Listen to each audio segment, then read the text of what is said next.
The back end of the home-and-home series between the Duluth Huskies and the Eau Claire Express up in the Crow's Nest. First time that we've done that this season at Wade Stadium. My name's Zach Linfield alongside Brendan Reilly. An 8-3 victory yesterday.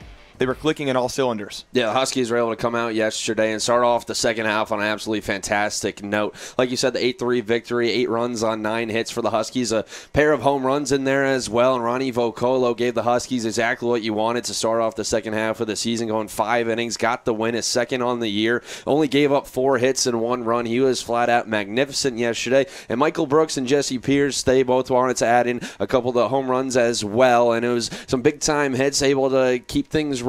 And after that Rochester loss in game number 2, everyone knew he just got the clean slate, and the Huskies, they were able to do what they could, and they were able to forget about the first half, and now they moved on, and they're setting themselves up for success here in the second half. Ronnie Vocolo celebrating his birthday one day early. Today's Vocolo's birthday.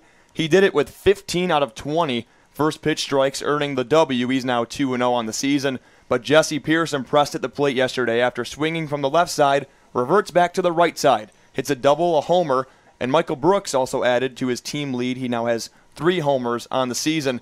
Now we have to look forward to today. Tony Cortez is back on the hill. It's been 35 days since his last registered start. He had a bone bruise in his left elbow, is now healthy. He made 3 bullpen appearances.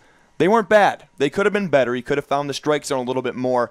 But we're excited to see what he has for us today. Yeah, it hasn't made a start since June 2nd against the Bismarck Larks. Went 3 innings, picked up 5 strikeouts. So it's a guy that has swing and miss stuff, but anytime you have to deal with a bone bruise and you're working with the elbow and you're a pitcher, things can get a little scary. But it's good to see him that he's been building his way back up. His last appearance against St. Cloud last Friday was magnificent. 2 1/3 innings out of the bullpen where he didn't give up a run. He was great last week. And so Marcus Pointer has enough confidence in him now that he can go out there and he can give you 4 or 5 innings, maybe even 6. So it's going to be interesting to see coming back, him going a little bit more long-term than what we've seen the past couple times. But I'm expecting Tony Cortez to be able to handle himself out on the mound tonight. They had a 2-2 record versus the Express in the first half, and Ambron Wojtek and Michael Brooks are both fantastic against him.